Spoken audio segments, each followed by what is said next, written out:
Good evening, everyone, and welcome to our session tonight. We're looking forward to discussing some of the major events happening at the federal government level and how they might impact Kentucky and Louisville.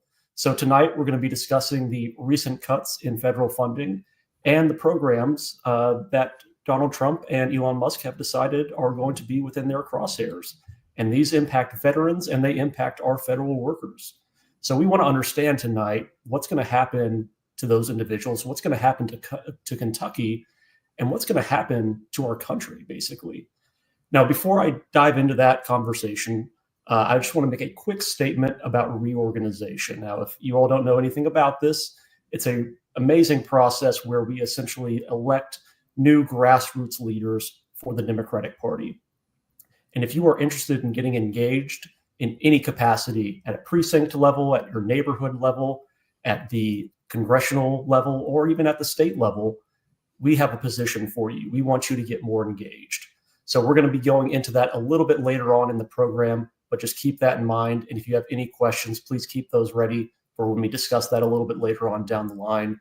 But first, I want to introduce Roz Welch, who is our fantastic vice chair for the Louisville Democratic Party, and the star of the show, our wonderful, wonderful congressman from Louisville, the 3rd Congressional District of Kentucky. That is Morgan McGarvey. Thanks for joining us. Thank you guys for having me. Glad to be here. Yeah. So I guess just a quick question for you. How's it going in D.C.? You know, I thought you might ask that question. And I mean, the headlines in D.C. are almost ripped straight out of The Onion today, except they're not funny. I mean, we literally have the Secretary of Defense sharing war plans on an unsecured chat line with journalists. We have the House threatening to hold hearings to impeach judges they disagree with. We have the head of the post office has announced his resignation today. Although we in Louisville know the problems the post office is having. So, it's wild up here. And on top of all of that, right, like that's just today's headlines. We know they're talking about cutting Medicaid, and in the House have already passed the bill that would do that. We know they're now talking about Social Security, that's not safe. But even, and this is what, I mean, really, everything makes me mad about all of this. But they're also coming after our veterans. And no matter what you think about Washington, and I tell people this all the time, I think people follow Washington like they follow NASCAR. You see who wins and you see who crashes, but that's about it. And there's a lot that goes on in between. And one of the areas where during my time in Washington, we've actually been able to make bipartisan progress is on the Veterans Committee. And it's because we understand the mission of this committee. We understand the mission of Congress as it relates to our veterans. We owe them an obligation. We owe them the legal obligation that we made when we said, when you sign up for service, when you put on a uniform, when you are quite willing to sacrifice everything to keep us safe and to keep us free, we'll take care of you later on. We understand that promise. It's also a moral obligation. These are the men and women who sacrificed so much, whose families sacrificed so much as they moved across the country or were over in war zones. My brother is still active duty right now, and I can tell you when he's been in places over his 20-year career in the military, and you see that something bad's happened. I mean, you wait, right? You wait for that email to hope that they're okay.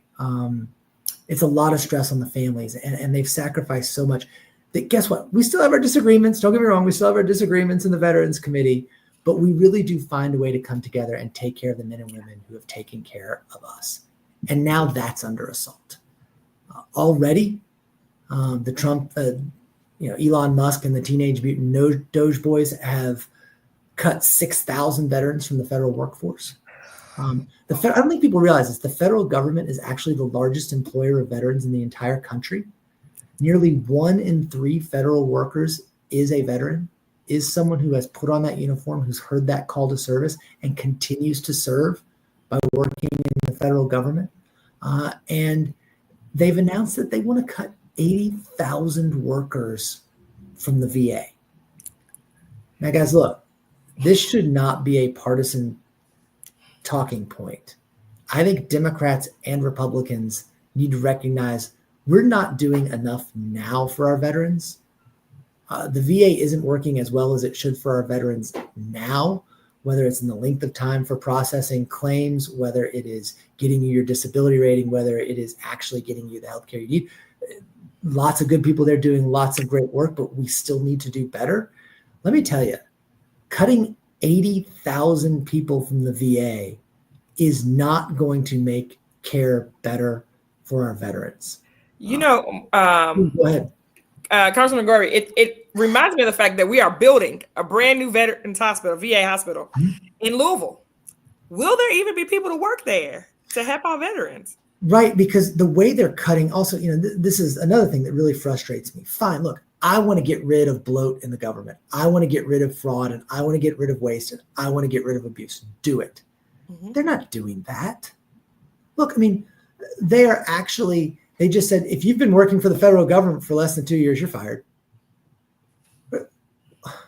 What if they're firing someone who could be the next secretary of the VA? What if they're firing someone who's a doctor who's providing critical care in an area? Again, they're not telling us what they're doing, which I've always found when you don't operate with transparency, it's because you either don't know what you're doing or you don't want us to know what you're doing, neither of which is an acceptable outcome. But they're taking this approach, which is like nobody would ever run a business that way.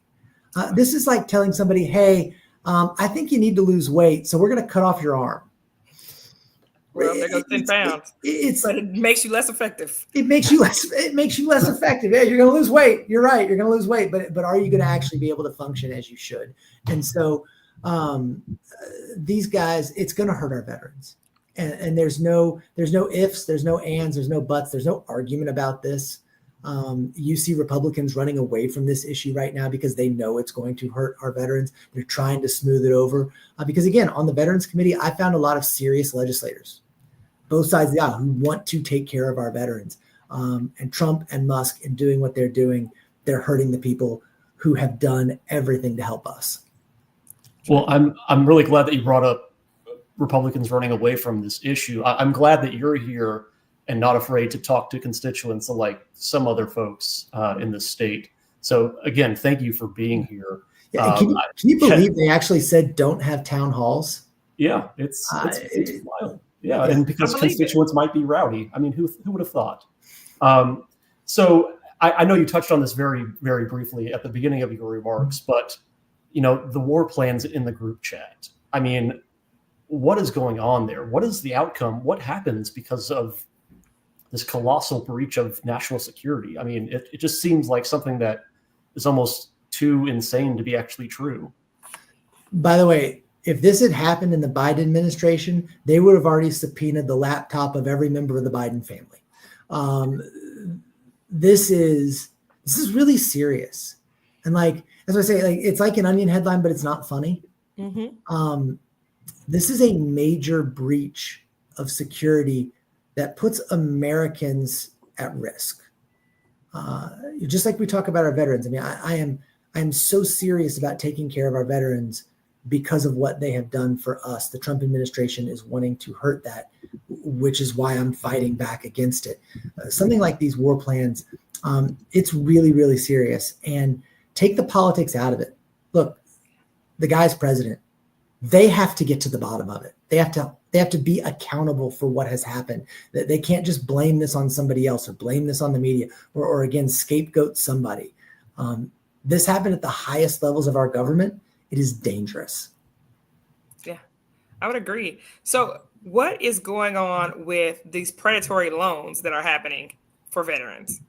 Yeah, this is one of those issues that, again, we should be able to find more agreement on. We have veterans, because the claims process is bogged down. So first of all, let's admit there's a problem. It is too difficult right now for some of our veterans to fill out these claims forms to get the benefits they've earned.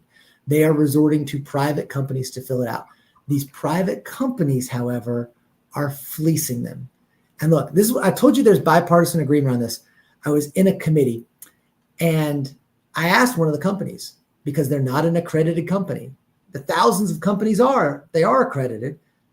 I said, why haven't you gone through the accreditation process? And he wouldn't answer, to the point that I'm the ranking member on the committee. The committee chair said, basically, why didn't you answer McGarvey's question? Why aren't you accredited? And even Nancy Mace, who came in and was on the Veterans Committee for that hearing, looked at the guy, one of the guys representing the for-profit companies, and she said, I just have a simple yes or no question. Do you make more than $100 million a year? His response, I don't want to answer that. That's proprietary. And she said, no, just more or less, $100 million a year. I don't want to answer that question. So we have a company out there that is potentially making more than $100 million a year off trying to process veterans' claims. They are taking the very money that should be going to the veterans. And what we should be doing as a committee, we should be finding ways to make the forms easier to fill out for our veterans, first and foremost. Again, admit there's a problem. Second, make sure that they are not getting fleeced like this. And that's a real problem with these claim sharks. And you watch, David Yates had a bill in the Kentucky Senate this year that went after the same thing on a state level. Mm-hmm. He got it through the Senate. And what happened? Those for-profit companies descended on Frankfurt. And I think it's stalled in the House. I'll have to double check on that. Got it. Man, got to keep an eye on those things. And one final question, because I know we were moving things right along. So any update on the bill that you've co-sponsored to help rehire veterans? Yeah, and we're moving that along. It's the Protect Veterans Job Act. It's to reinstate all the veterans who've been fired. I hope we can get some bipartisan agreement on that. Because, again, I talked about how important it is, and I just want to underscore this, and I'm sure some of our other amazing guests and panelists and our veterans who are on this call will talk about it. We finally passed the PACT Act in 2022. This made all of our veterans, every veteran, whether you were exposed to lead paint on a ship, whether you're exposed to Agent Orange in Vietnam, whether you're exposed to toxic water at Camp Lejeune, whether you're exposed to toxic burn pits in Iraq and Afghanistan. It makes them eligible for the benefits for the invisible wounds of war they received while they were serving that are showing up later in the forms of cancers and other diseases. So we have thousands of more people who have come online now in the VA who deserve, again, the health care that they've earned for the diseases they got from their service. With that many more people coming into the system, we're now not going to have people to answer the phone when they call. We have 17 veterans a day right now who are taking their life. We're not going to have people who are answering the crisis lines when they call.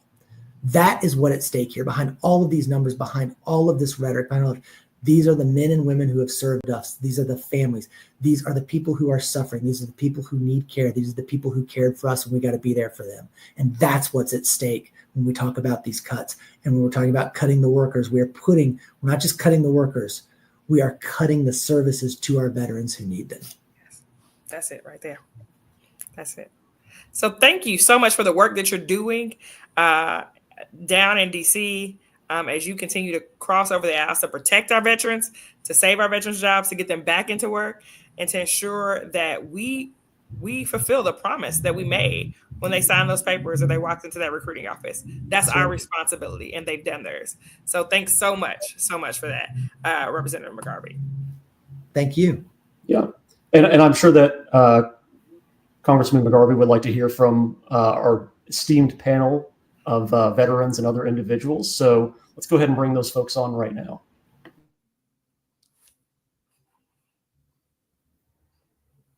All right. We have Jason Bailey, who is from the Kentucky Center for Economic Policy. Welcome, Jason. Hello. Good evening. Good evening. And then we also have Tim Nicolazzi, Army veteran, Peace Corps in Ukraine, employed at HUD, at least for now, right? You got a job back. That's true, at least for now. So thank you for having me here. It's an honor. Thank you, Representative McGarvey, for all the work you've done with vets. I appreciate it, and I do want to say it's an honor to be here and be a part of this panel. So thank you. Thank you. Thanks for your service, Tim. And he is running programs to help homeless and especially homeless vets find housing and employment, which is key. It's crucial. Next, we got the Army and the Air Force have joined forces tonight. So we got Colonels Janet Holliday and Ginger Wallace, respectively from the Army retired and Air Force retired colonels on the line as well. Thank you, ladies, for joining us. Thanks for having us. And Congressman, we do appreciate everything that you're doing for veterans. We know you're fighting for us. And we do have a few things we'd like to address with you. And I'll just say, Congressman McGarvey, just thank you for everything, right? Thank you for showing up. Thank you for the town halls. Thank you for listening to people's frustrations. And I know that is not easy, but we really appreciate it. Definitely.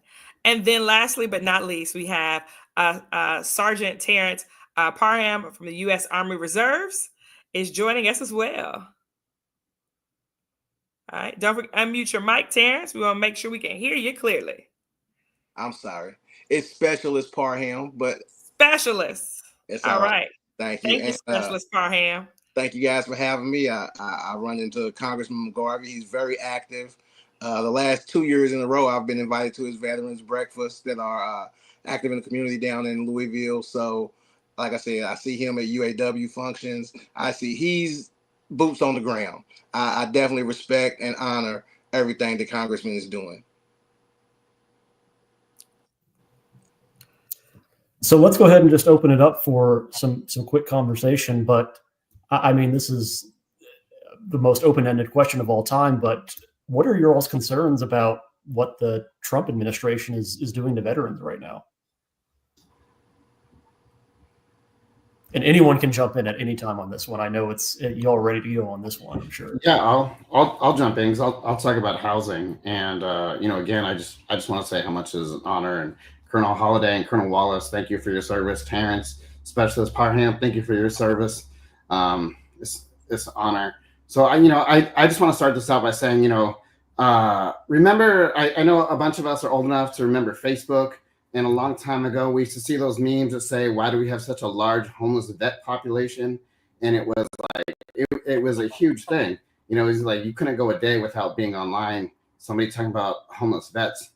We reduced this by HUD teaming up with the VA to create the VASH voucher.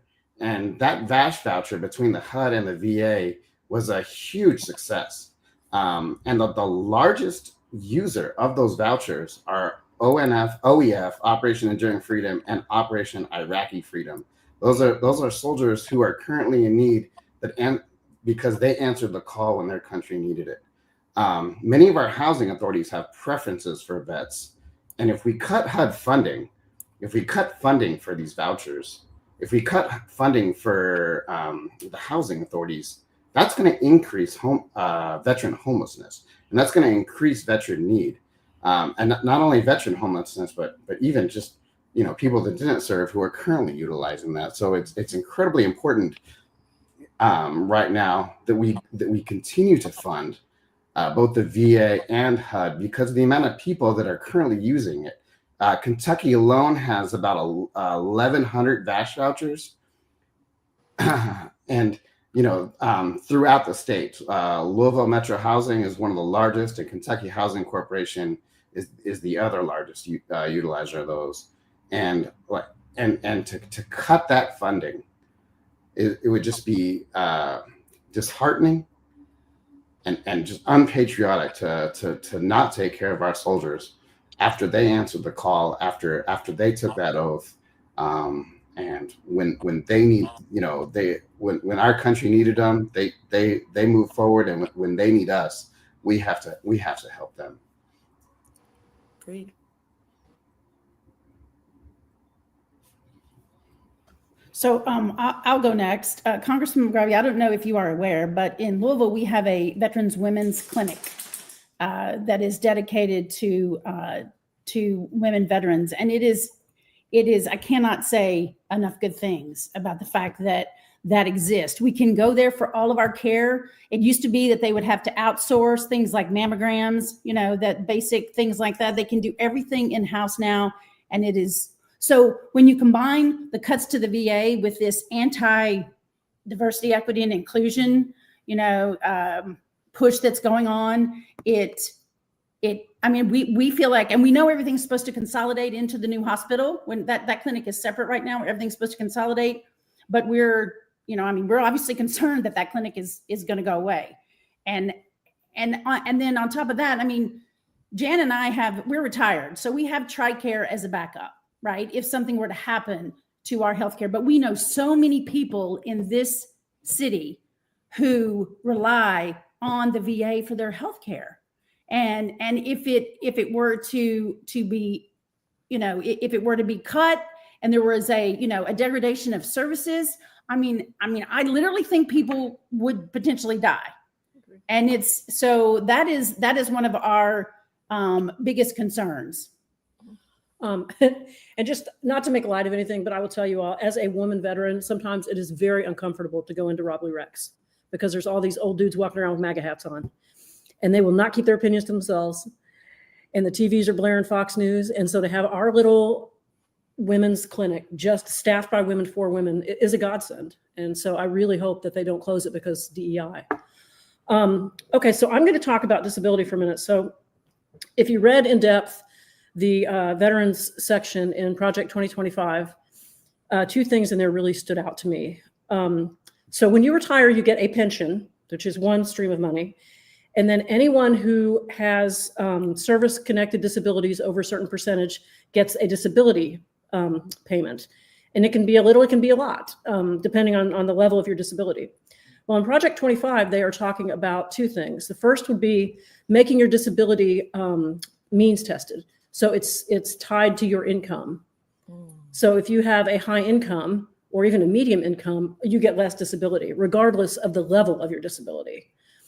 The second thing they're talking about is if you retire and you have disability, which is the case for both of us, we both have a certain percentage of disability and we have a retirement pension, you will now lose your disability pension because they say your retirement will offset it.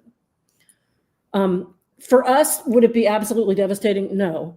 But there are veterans who rely on that disability payment because it is tax-free and they survive on that, especially ones that never retired. So they have no pension. They have nothing except that disability payment, which is, $2,000 a month, maybe a little bit more, maybe a little bit less. And for them to make that now means tested, or even to take it away from somebody who's retired, because the fact that you retired has nothing to do with any injuries or any sicknesses or illnesses that you incurred while you were on active duty. They're completely not related. So I am concerned that may come to pass at some point because I know they're looking at it. And yes, I am. We talked earlier today about all of the disappearings from websites, all of the pages, and there was an article about me that has now disappeared from the websites. And I know I hope those things are being archived somewhere because the contributions of people of color and of women and all of the people that have done things, the first whatever, I was the first female commander in 2 separate units, and I'm relatively sure those articles aren't out there anymore. I don't know if there's anything we can do about that at this point, but I wish people were more aware about it. So that's my TED Talk. Thanks. No, I appreciate you bringing those things up, and I've visited the women's clinic in Louisville, okay. and it's amazing. And I think it's worth pointing out that the fastest growing group of veterans are women. Mm-hmm. And look, this shouldn't be a partisan thing. No. That women veterans have different healthcare needs. Particularly, we have a lot of women who are retiring. You don't have to retire as a colonel. You can retire and you're very much in your childbearing years and all those sorts of things. And, absolutely. And we have to take care of everyone who answered the call to serve. Appreciate you guys bringing that up. So I'll pass it over to Terrence now. He's he's kind of got a couple of hands in a couple different pots here. He's got his military service, obviously, and now he's a member of a union here locally. So there's a lot at stake for him specifically. And I just, the tariffs and all the other economic policies that really threaten some of our union jobs, I'm concerned on his behalf. So would love to get his input on this. Okay. Not only am I a veteran, I've been at Ford Kentucky Truck Plant the past 11 years. I'm a hardworking union member, but with the Trump policies and the tariffs, actually the plant I work at produces most of Ford's profit overall for the whole company.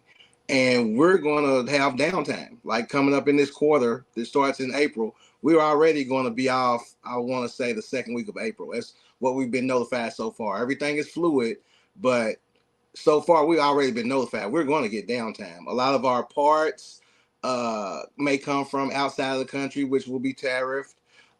Some of the pieces are put together. Some of our company is outside of the United States. It's just a mess that is happening so quickly, and everyone's having to try to adjust to everything this man is doing, which, like I said, fundamentally is breaking apart our economy. There are so many jobs that I was unaware of until I started working at Ford that when we're off, they're not working either.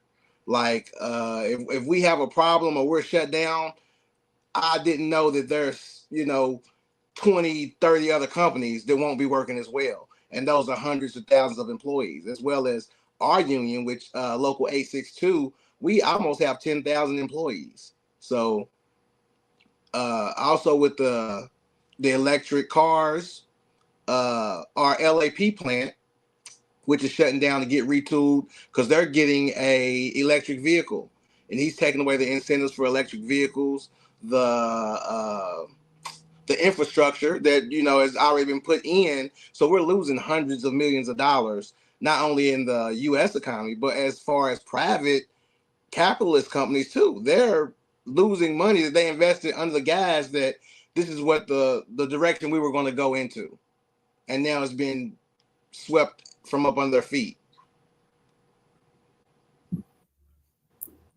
What are you hearing from it? Are you hearing anything from any other unions? I know you're focused on your UAW folks, and rightly so, but any other impacts that you're hearing from just the greater union economy here locally?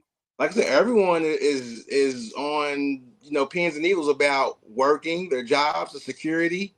Like I said, a lot of the unions are interconnected, even closely or loosely. All of our jobs are relatively interconnected with each other. So when some of us are down, a lot of us go down as well, that you may not even have any idea that they were connected. It's a scary thought. And I think this is a great transition to Jason Bailey, the head of the Kentucky Center for Economic Policy. Would just love to sort of get your input, at least on this one piece, the tariffs, and anything else that might be of relative importance to this conversation as well.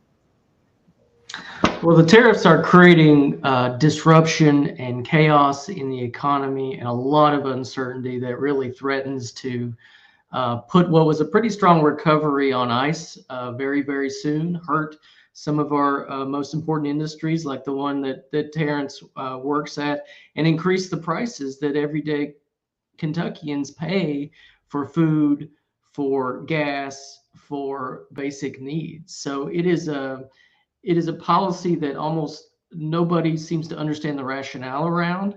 It's, there are certain changes to trade policy that absolutely need to be made. But this is these are across the board price increases that are going to send the economy into a tailspin, I fear, if it continues in the way that it has. It's a scary thought. What about any of these other programs that support not only veterans but individuals just trying to make ends meet? We're talking about SNAP and public school support, just all these programs that are really the lifeline and the safety net for so many people in our country. Yeah, Kentucky's one of the states that receives the largest share of federal aid, and that's because we have an extractive economy. We have a lot of people who are barely getting by, and so things like Medicaid and SNAP are very important. They're also very important to circle it around to our veteran population. We have 17,000 veterans that receive SNAP food assistance.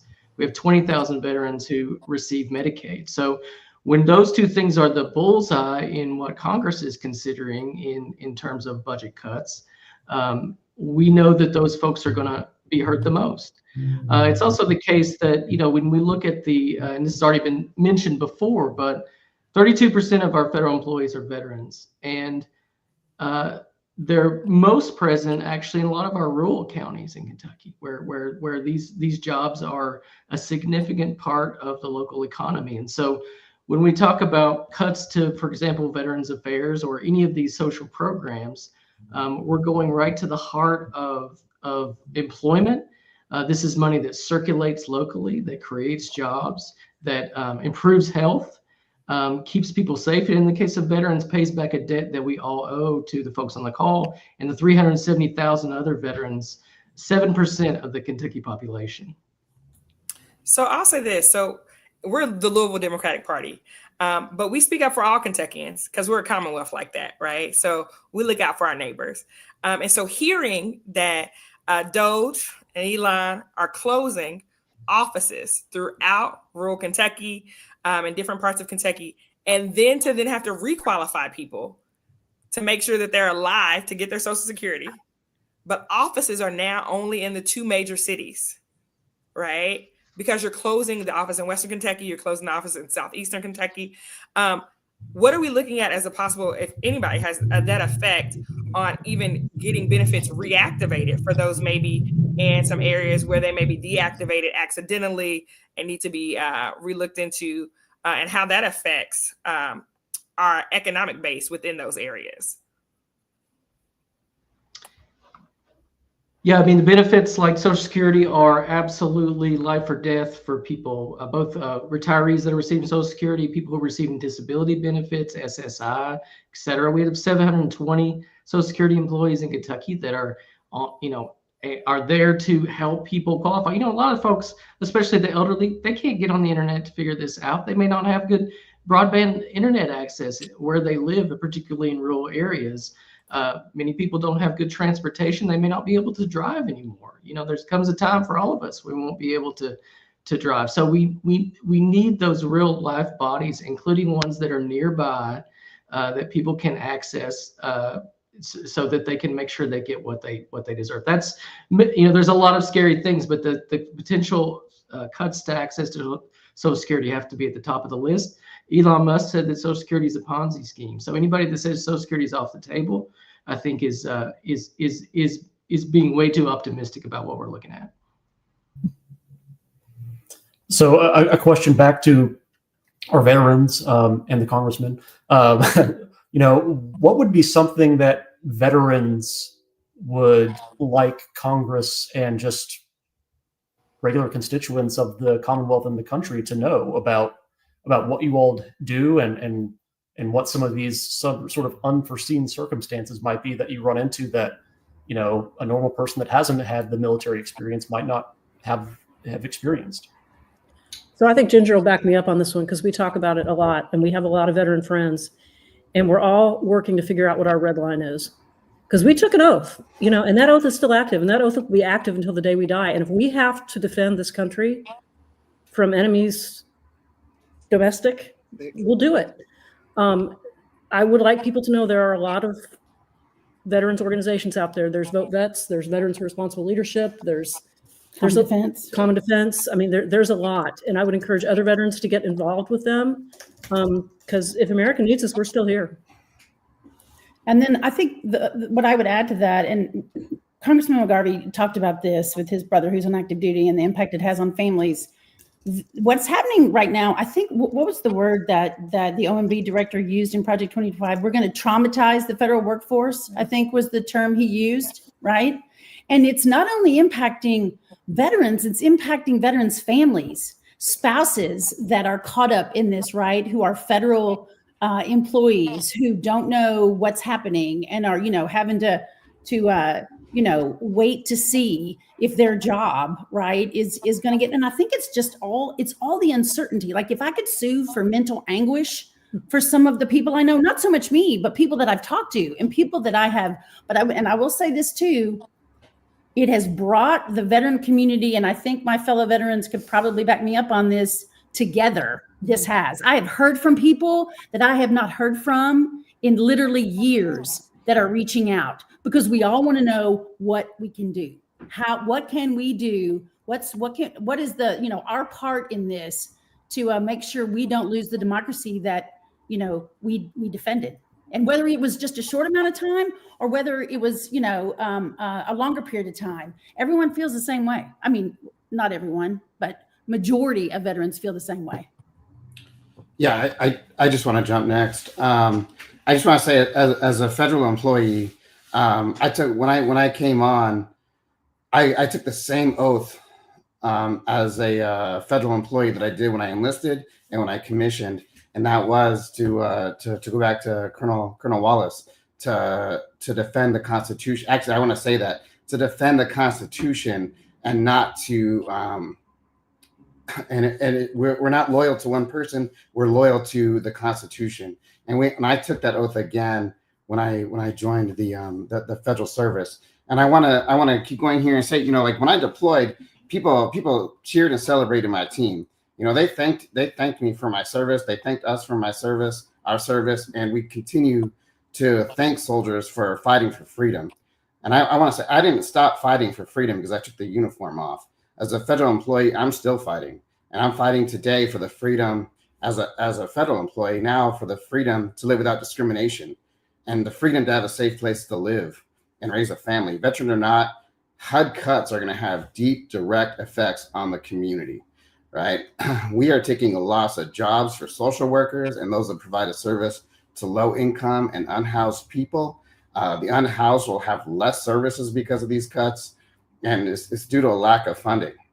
They want to cut funding because it's expensive and we do not generate money. But HUD is not a business. We are a service to the community, and we serve the community. And as a federal employee and as a soldier and as a vet, I serve my community and my country, and I continue to serve. Thank you. Thank you, sir. Me personally, as a union member and also as a veteran, like I said, it affects our families. Because, for instance, my mother, who is disabled, she's on dialysis 3 times a week.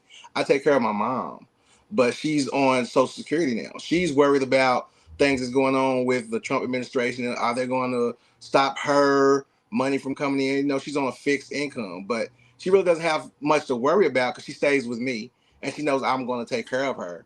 But the stress and the anguish that they're putting on families, they're worrying about stability, they're worrying about finances, they're worrying about being able to get to the programs and the things they need. Like I said, they said the forms and stuff are kind of complicated for people to fill out. It's not only just veterans, it's elderly in general. I'm my mother's only child. If I wasn't here to take care of her, help her step by step through the things she's going through, who would? Because like you said, they're closing down so many of these places. People can't get help. They can't get to the help, and they don't know how to get to it. Like if you're a person who's 70 some odd years old, if you don't know where to go or how to find what you need help with, how are you going to do it? They're closing all the places down. Thank you all for your insights. I mean, it's truly incredible to hear from you all. And I mean, I can't thank you all enough for your service, past, present, and future, for what you continue to do for us. A quick housekeeping note: if you have a question for any one of our esteemed panelists, the congressman or Janet or Tim or Jason or Terrence, or sorry, Ginger, almost forgot you there. But please be sure to drop your questions in the chat, and we could also just make sure that we have some time to answer those questions. Or I've got notes in the queue for Roz or myself as well. Please just let us know, and if you wouldn't mind, just make a little note on who you would like the question to be answered by, if you have it directed to one specific individual. So we've heard all about, some of the things that are happening right now at the federal level, how the impacts are being felt locally. Now, you're probably wondering, how do we help stop this madness? So I would like to quickly toss it over to Congressman McGarvey. There are some really, really crucial elections coming up in the next week.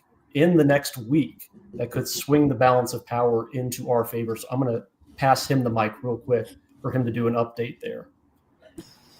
Yeah, there's special elections coming up right now in Florida, and what we're getting back is, look, these are heavily Republican districts, but the initial numbers coming in, particularly on a financial advantage, are really impressive, and we're seeing this all across the country, whether it's in Louisville, Kentucky, or Lexington, Kentucky, or Wisconsin or New York or Florida, we're seeing a lot of energy right now from people on the ground who said, wait a second. I mean, look, even some people who might have voted for President Trump in November are going, this is not what we signed up for.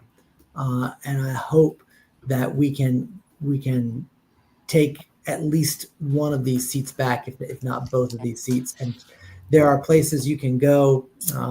You can donate some money. I think you can also, there's ways to donate time through the campaigns down there. If those of you have it. And you know what? Also, I just say this: speak up and spread the word. You know, if I say something, there's already just going to be a certain percentage of the population that doesn't believe me because I said it, right? But and the same for a Republican politician, right? That's just how things are right now.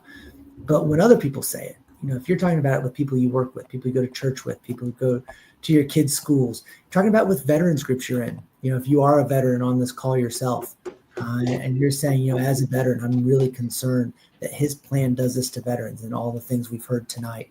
I mean, you know, we're talking about these cuts to veterans at the same time we're talking about homeless veterans. And by the way, I think homeless veteran are two words that should never, ever be in the same sentence ever. So, you know, I think you guys speaking up, talking about this, not being afraid to talk about it, coming on forums like this, sharing it with your friends and neighbors, all of that really, really helps. And it cuts through some of the other noise that's out there. Thank you for that. That's really helpful. I think we are going to drop some information on how to get engaged in Florida. If you have the time, if you have the ability, we could use all the help that we could possibly get right now at this point, because it is so important for us to make sure that we win these races. Morgan needs help. He needs help. We have to do as much as we possibly can to make sure that we're stopping the Trump and the Musk agenda at this point in time. Roz and I, as the chair and vice chair of the Louisville Democratic Party, you know, we're really focused on the local level, but that doesn't mean that, you know, our effort stops at the local level. It just means that we have to sort of find time to do all these different things that we really need to do.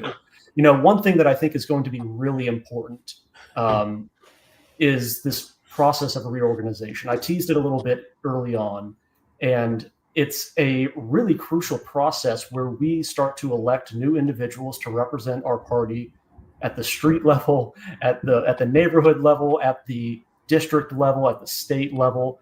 It's a really fantastic program. I mean, honestly, it's really, really cool how this works. Our job this year, Roz and I's job, is to make sure that this process is as open and fair as possible. So if you are interested in being a person that sort of is that neighborhood leader for the Democratic Party, let us know.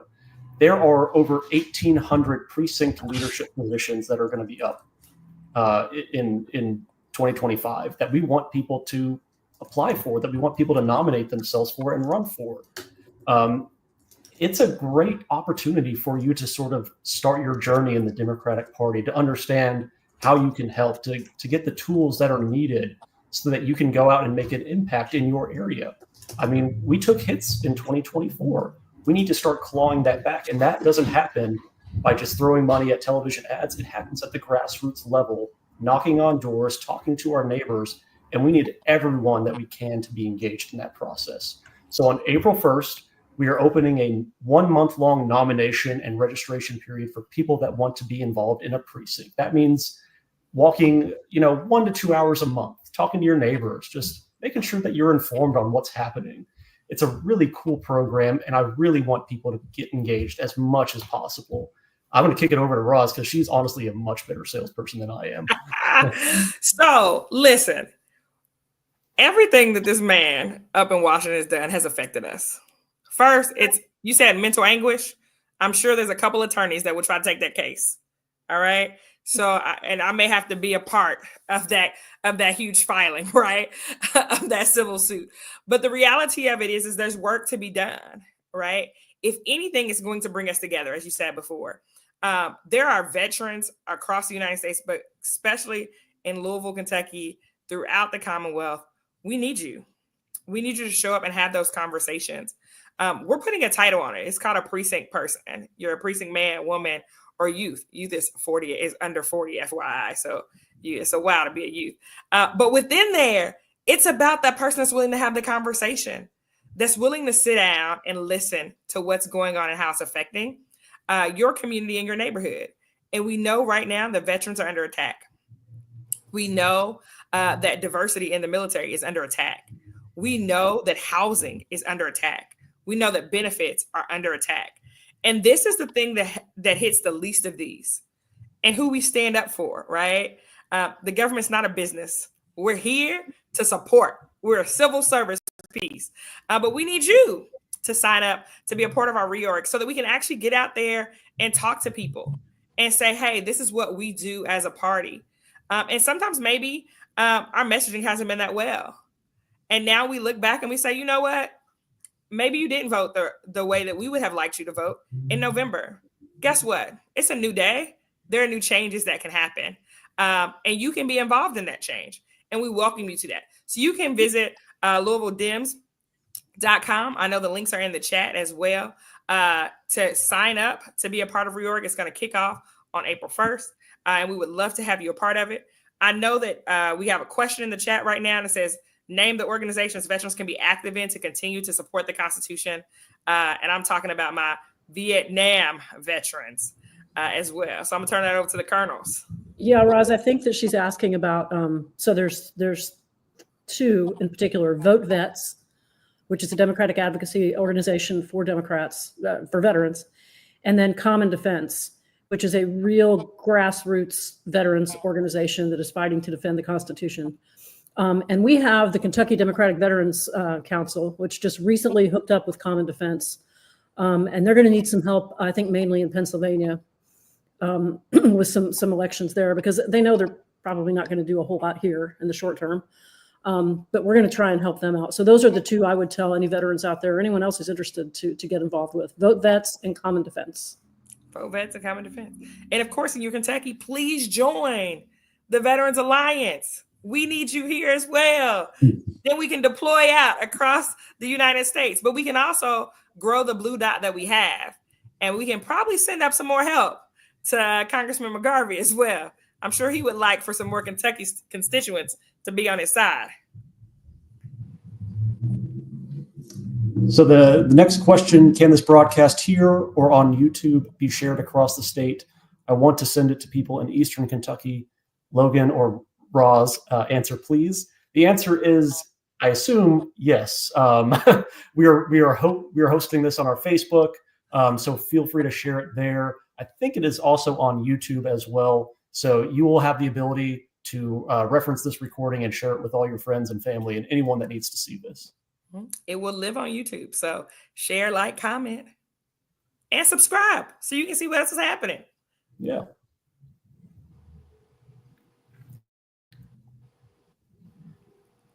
What does being a precinct leader entail? So that means a number of things. It just basically means being informed, being ready to be active if there's an election happening. Precincts aren't that large. I mean, that's why we like to kind of call them like neighborhoods, because, there's maybe 40, 50 houses in some of these. So it's not a big space. I mean, honestly, if you knock for 1 hour every month, for 12 months, then you will have knocked every house in your neighborhood easily. And hey, maybe you swing a couple people our way. Governor Beshear always says, he won in 2019 by 1.5 votes per precinct. And that is why people have to be knocking on the doors in all these precincts. If you flip 2 people per precinct, we win some of these races that we lost in the last couple of years. It's vitally important. And happy to answer more questions on that in the future as well. I want to get to the next question. Representative McGarvey, Trump and Republicans have dominated news and social media. The Democrats, as a united party, seem to be silent. I would like to hear Democrat alternatives to the Republican Project 2025 platform that they seem to be carrying out. Yeah, look, I mean, I understand the frustration, right? And I think one thing is, the Republicans are kicking our butts on Twitter, on Facebook in particular. Now, look, they quite literally and figuratively own Twitter. So I do think there's something to that. And I think that on this, it takes a little bit, but there are Democrats out there on all these platforms. I know we are out there on all these platforms. We're on podcasts, we're on local media, we're on national media. We are doing things like this event right now. Was part of a march on Sunday. I was part of a rally for Medicaid on Saturday. I was part of a rally with fired veterans and federal employees on Friday. I was in a town hall on Saturday morning. So, I mean, I think we are getting out there. The question is it getting through? So there are some things that are happening. I, for one, in Washington, have been screaming for a few weeks about the need to do something every day. Think back to COVID, when we were all turning on the TV at 5 o'clock to watch the governor and get those updates. So I'm not saying that it's because of me, and in fact, it's probably not. There are other voices doing this, but today, the House Democrats have launched a daily news update on Democratic policies and a rundown of what's happening here. It's called the Democratic Download. Hakeem Jeffries kicked it off at 2 o'clock today. You will begin seeing that every day from the House Democrats. I think that consistency has to be through. I think also you're seeing a mind shift in that, or a shifting of mindset, I should say, where there are Democrats, and look, there's different generations of Democratic policymakers out there, and getting everybody to understand the importance of content creators and the diminishing role of some traditional media forms has taken some time. So I think that we're getting out there and doing more of that. And look, I know that that's a frustrating answer, but there is work being done.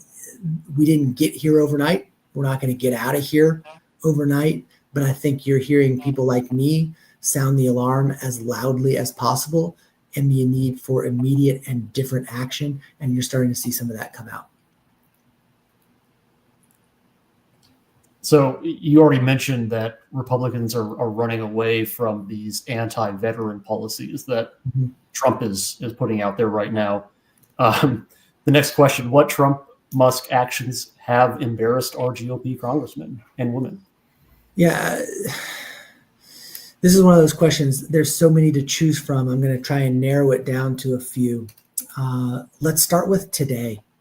I mean, literally the headlines today are that the Secretary of Defense leaked the war plans of the United States inadvertently to a journalist.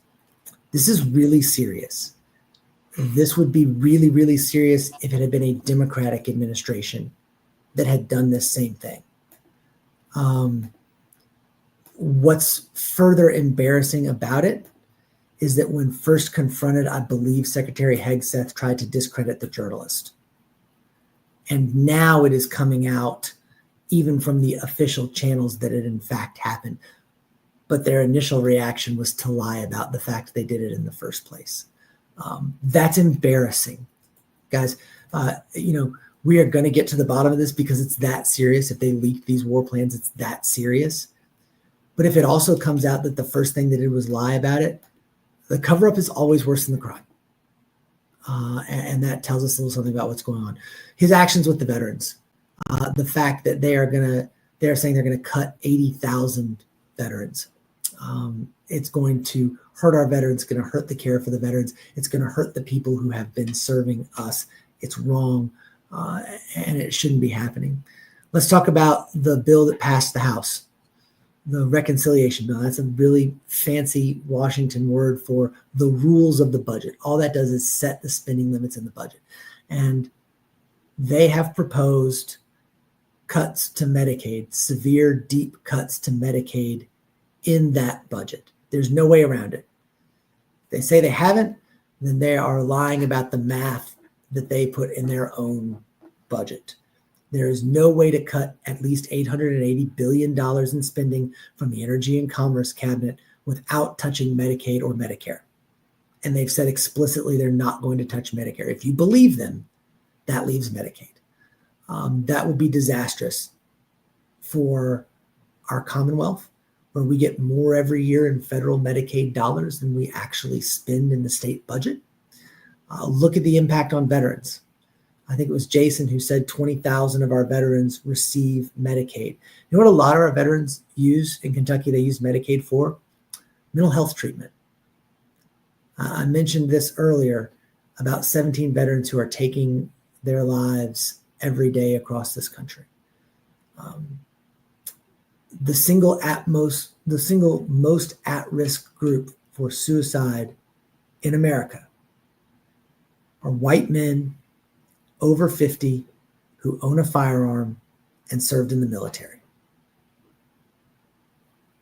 And when you talk about cutting Medicaid in Kentucky, you are talking about cutting mental health services to the most at-risk group for suicide in the country.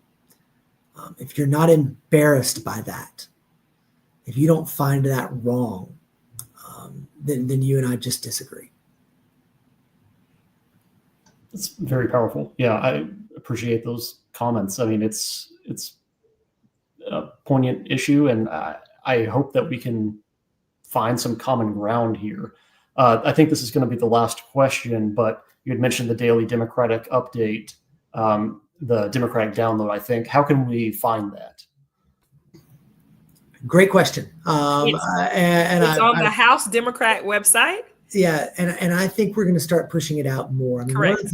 one of the things that I've been encouraging, and look, I say I've been encouraging, our leadership knows this too, right? They've done a really good job of bringing in content creators, of bringing in trainings, of bringing in briefings, of bringing people in to get people on this. And part of what we have to do is provide them with the content that they can clip and push out on their channels. You know, a lot of times people see right now, they're like, why aren't the Democrats doing something? But, you know, what you're seeing on social media from Patriot Lake guy 1776 with no profile picture is not actually the Republicans. It's just somebody. And so, hell, it might even be a Russian, but you know, that's what's happening. But we have to use that same ecosystem and use that same ecosystem smartly. So I think you're seeing more of that as well. And that's part of what the content will go towards. Awesome. So first, I want to say thank you. So when you ever ask, what are Democrats doing? If you check out Congressman McGarvey's site, his social media, this man is always doing something. Your frequent flyer miles back and forth to the Commonwealth, to DC over the last 4 months. I mean, you got to be platinum status, if not already. But he's showing up and he's listening. And so, Congressman McGarvey, we want to say thank you for always showing up, for hosting town halls, for doing phone calls, for sending out text messages to remind us, to walking in the streets with us, to answering phone calls when we have issues. We appreciate you showing up for the citizens of Kentucky, but also for this nation. And so thank you for continuously doing that and all the work that you're doing. And thank you for continually fighting for our veterans because they have given so much to us. And for you on the line, thank you so much for all that you've done for Kentucky, but also for our nation. And we appreciate your sacrifice and your time. And because of that, our gratitude has to be done by protecting veterans' affairs and veteran funding. So thank you so much for all that you do every single day. And Jason, thank you with the Kentucky Center for Economic Policy, letting us know how these policies affect us, boots on the ground. So we really do appreciate your time today. And thank you all for joining us for this lovely town hall. And Representative McGarvey, we're going to get some more people up there to help you because you need it. But you handling your own right now. And we appreciate all you do. Yep. Thank you all. Guys, Everyone so have a wonderful rest of the week, evening, and stay in touch. We'll keep you updated. Have a great evening. Positive vibes, everyone. Thanks, Have a guys. great And thanks night, to our y'all. veterans. All right. Have a good one. Way to go. Thank you all.